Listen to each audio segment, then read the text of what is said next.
What's up everyone and welcome back to the MMA Buzz. Carlos Ulberg recently sent a strong message to Alex Pereira, hinting at a possible interim light heavyweight title fight between himself and Magomed Ankalaev. With Pereira sidelined due to injury, it seems the division may move forward without the reigning champion for now. Following his massive redemption win over Ankalaev, Alex Pereira revealed that he broke his foot during the fight, a fact confirmed by X-rays and MRI scans. This serious injury explains why the Brazilian powerhouse won't be returning to the octagon anytime soon. Reports suggest Pereira is targeting his comeback at the UFC White House card in June 2026, and not just against anyone but potentially against Jon Jones at heavyweight. That shocking announcement has left fans divided. Many believe Pereira should defend his 205-pound title one more time, especially against Ulberg, who's been on an incredible winning streak. However, with Alex's injury and recovery timeline, signs point toward his permanent move to heavyweight. Meanwhile, Carlos Ulberg isn't sitting idle. He revealed that the UFC is considering an interim title fight between him and Ankalaev to keep the light heavyweight division active while Pereira heals. If that happens, the division could crown a new champion before Pereira's return. Ulberg expressed his excitement about the opportunity, saying that fighting Ankalaev for the interim belt would be a huge moment for both men and exactly the type of fight fans want to see. He also mentioned that if Pereira decides to remain at light heavyweight and defend his title, a showdown between them would be a massive event, potentially taking place in Las Vegas, giving American fans a closer look at his rise. But if Pereira vacates and officially moves up to heavyweight, Ulberg says the most logical next step would be Ulberg versus Ankalaev for the interim championship. Either way, the division is poised for major change, and a new era of contenders could soon reshape the light heavyweight landscape. Before moving on to the next news, we have a quick request for you. We're always working to improve our content and truly value your support. If you could take a moment to leave a like on this video, subscribe to the channel, and hit the bell icon, it would mean a lot to us. That way, you'll never miss an update.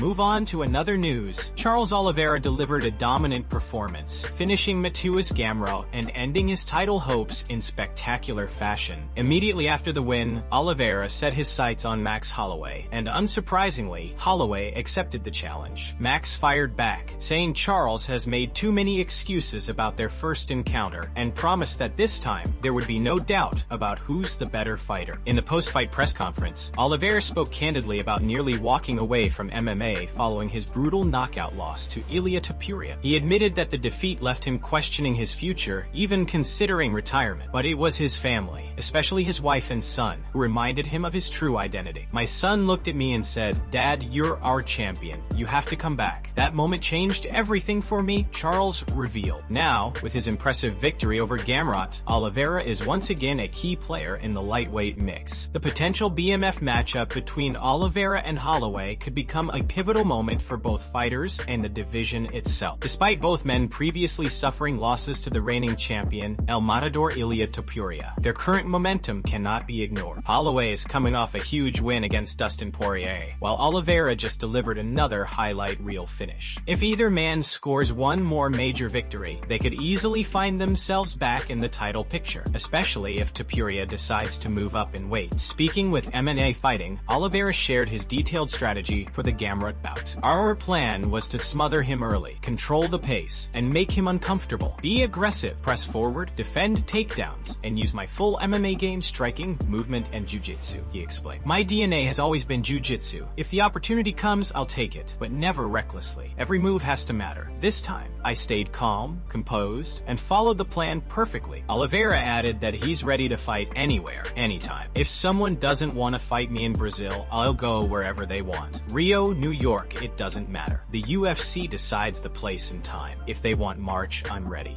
I don't chase opponents. The right fights, always fight." Move on to another news. Everyone keeps asking the same question. What makes Ilia so exceptionally good? We all see the speed, power, cardio, and composure, but what truly separates him from the rest of the division? Now, we finally have an answer. Ilia's physiotherapy coach, Isef Caballero, has revealed the secret behind the champion's dominance, and it's nothing short of revolutionary. According to Caballero, Ilia isn't just a physical talent. He's a pioneer in integrating elite sports science into MMA. He uses advanced performance systems typically seen only in top-tier European football clubs, methods built on data, evidence, and precision training, and adapts them for combat sports. Caballero emphasizes that no other MMA athlete is applying this level of scientific detail to their preparation. preparation. But that's just the surface. In over a decade of working with world-class athletes, Caballero says Ilia's cognitive and reaction metrics are the highest he has ever recorded, even surpassing elite footballers known for their explosiveness and reflexes. What truly sets Topuria apart, however, is his decision-making under pressure. Caballero explains that Ilia processes chaos better than anyone he has ever trained, staying calm and calculating in the most intense moments. Even more impressive, Ilia's development isn't measured fight to fight, it's week to week. His ability to learn and adapt is so extraordinary that his team constantly updates their methods just to keep up with him. He's evolving faster than our system, Caballero admitted, calling it both inspiring and intimidating. Ilia's move to lightweight was also executed with surgical precision. Under the guidance of his world-class strength coach and performance team, he managed to add mass and knockout power without losing speed or agility. Every detail, from nutrition to neuromuscular activation, was planned to perfection. Caballero revealed that Ilia's team uses neuromuscular activation protocols after every weight cut and leading up to fight night to ensure his brain and body are fully synchronized. They utilize visual stimulation, muscle tuning technology, and real-time feedback systems to keep him at peak performance. Perhaps the most astonishing fact, Ilia has never suffered a major injury in his entire career. Caballero says that's no coincidence, it's by design. We treat his body with the same preventative precision as if he already had injuries, he explained. Move on to another news. Tensions flared outside a gym in the UAE as Makhachev found himself in an unexpected confrontation. Newly surfaced footage on Russian media shows the former UFC lightweight champion being swarmed by an overexcited crowd moments after finishing a training session. In the video, Makhachev can be seen firmly waving fans away, while his bodyguard steps in to control the situation and create space. Incidents like this aren't entirely new for Islam. His passionate Dagestani fanbase often crowds him in public, and while their admiration runs deep, it occasionally crosses the line. Despite the commotion, Makhachev appeared composed and quickly refocused on what truly matters, his upcoming welterweight showdown against JDM. Islam has been training hard and embracing his new weight class with confidence. Recent social media clips show him looking bigger, stronger, and more muscular than ever, even joking around while unboxing chocolates on Instagram. "Just one thing I ask of you, bring me chocolate," he said, showcasing his relaxed but focused mindset. All signs suggest Makhachev will enter this fight more explosive and powerful, ready to test himself in his new division. With fight night approaching on November 15th, the anticipation around this matchup continues to grow. Meanwhile, JDM remains confident that he can end Islam's dominant run. The reigning welterweight champion has repeatedly stated that he's not here to play it safe. He's here to dominate and finish fights. "Preparation is the same as always," JDM said. "It's a 5-round title fight, so we're building a solid game plan and looking to put it all together. I'm going for the finish. That's the dream scenario." Taking out the pound-for-pound number one,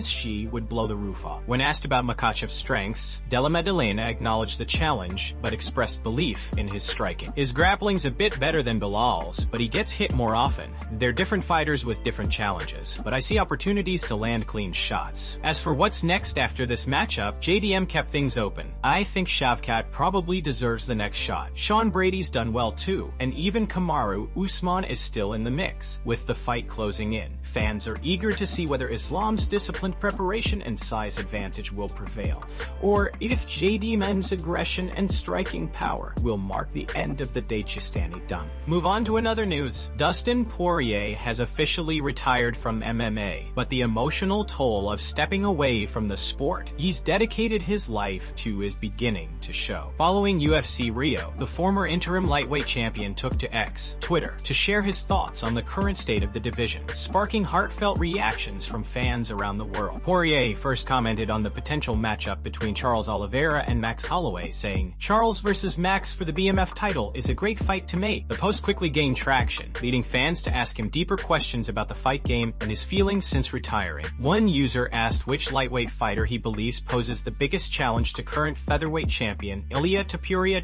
Dustin responded thoughtfully, "That's a tough one, bro. He's shown no weakness, but styles make fights." It was a classic Poirier response, honest, analytical, and grounded in respect for his fellow athletes. But when another fan asked how much he misses fighting, his tone turned somber. Poirier replied, "Every day, from the moment my eyes open. I've done it for 2 decades. I dedicated my life to this. A part of me has died." Those words hit hard. For over 20 years, the Diamond poured everything he had into MMA, blood, sweat, and countless wars inside the octagon. octagon. His journey, marked by unforgettable battles against names like Conor McGregor, Justin Gaethje, Charles Oliveira, and Max Holloway, made him one of the most respected and beloved figures in the sport. Now, with retirement setting in, Dustin's reflections highlight the struggle many fighters face when the adrenaline, purpose, and rhythm of fight life fade away. The gym sessions, the training camps, the energy of fight night, it all becomes a memory. Yet, even in his melancholy, Poirier's passion for MMA is unmistakable. He continues to engage with fans, share insights, and show respect for his peers. And while he admits that part of him feels lost, his legacy as a warrior, role model, and humanitarian, especially through his Good Fight Foundation, continues to shine. For Poirier, the fight may be over, but his spirit remains unbroken. "A part of me has died," he said, "but for millions of fans, Dustin Poirier's heart for the fight lives on forever." Move on to another news. Charles Oliveira reflected on his recent submission victory over Matheus Gamrot with pride and confidence. Speaking after the fight, Oliveira said that it didn't matter whether the result came by knockout, submission, or decision. What truly mattered was securing a win for the Brazilian crowd. "This was for the fans," he emphasized. "I just wanted to come back and prove myself.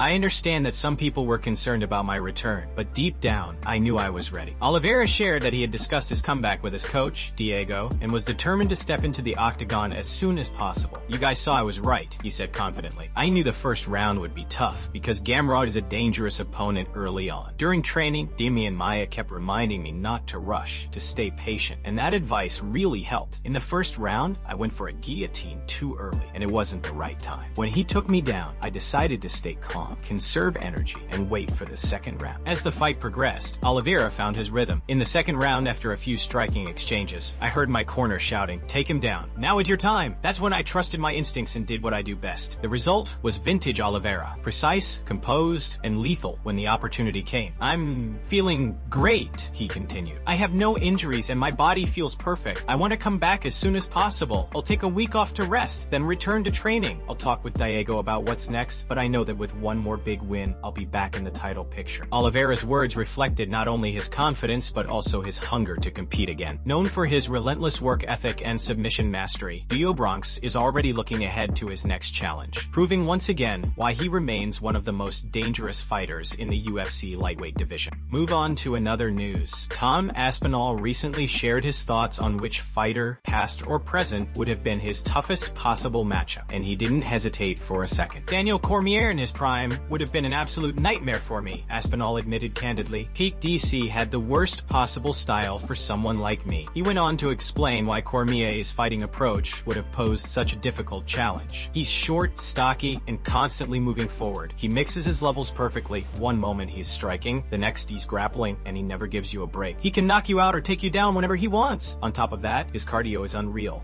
For my style, that's just a nightmare." Aspinall even mentioned that he's told Cormier this directly. "I've said it to his face. DC just keeps walking you down, constantly changing levels between punches and takedowns. You can't settle into a rhythm against him." Reflecting on Cormier's career, Aspinall was full of admiration. "I've watched a lot of DC's fights. The guy was a beast. The way he wrestled, the power in his hands, and how smart he was inside the cage were all incredible. He'd pick up your leg, swing you around, and his punches came from unexpected angles. You'd think you were safe, and then suddenly he'd clip your chin, and the fight would be over. That kind of explosiveness and unpredictability made him so dangerous." He also praised Cormier's wrestling pedigree, calling it unbelievable, and noted that few heavyweights in history have been able to combine elite-level grappling and striking the way Cormier did. "People forget how complete he was as a fighter," Aspinall added. "He had the wrestling of an Olympian, knockout power in both hands, and the heart of a champion. That combination is rare." In closing, Aspinall made it clear that while he's confident in his own skills, Cormier at his peak remains one of the few fighters he openly admits would have been a truly difficult matchup. "I've thought about it a lot," he said with a laugh. "Prime DC? Yeah, that guy would have been trouble for him." Move on to another news. Rampage Jackson recently shared a hilarious and unexpected story from his training days, leading up to his legendary 2007 fight fight with Chuck Liddell, the night he knocked out the Iceman in the very first round. During an interview, Rampage revealed that he once asked none other than referee Herb Dean to be his sparring partner in preparation for that fight. In MMA, it's hard to find training partners who can really imitate your opponent, Rampage explained. When I was getting ready for Chuck, I wanted someone who moved like him. The only person I could think of was Herb Dean. I'm serious. Herb moved just like Chuck Liddell. Rampage said he actually reached out to Herb with the idea, but Herb turned him down immediately. He was like,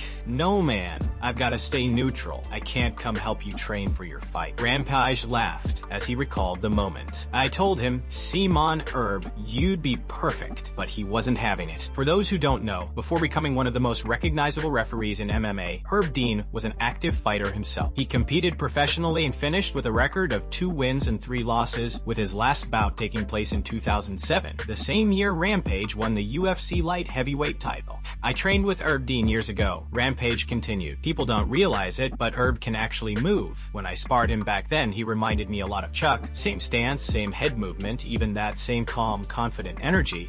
It's crazy how similar their styles were." The revelation caught even the interviewer by surprise. "Wait, you're talking about Herb Dean, the referee?" they asked in disbelief. Rampage laughed. "Yeah, man, Herb Dean the ref, the dude with the dreads. He fought before, bro. He doesn't have the best record, but he's a tough guy, and back in the day, he could really go." Rampage also mentioned that he and Herb used to train together with Antonio McKee. "We had some good rounds. Herb might be a ref now, but he knows his stuff. He's been in the cage as a fighter, not just as an official. That's why he's such a good referee. He understands what it feels like in there." By the end of the story, Rampage's co-hosts couldn't stop laughing. "Man, you know everybody," one of them joked. Rampage just grinned. "Hey, I've been around this game a long time.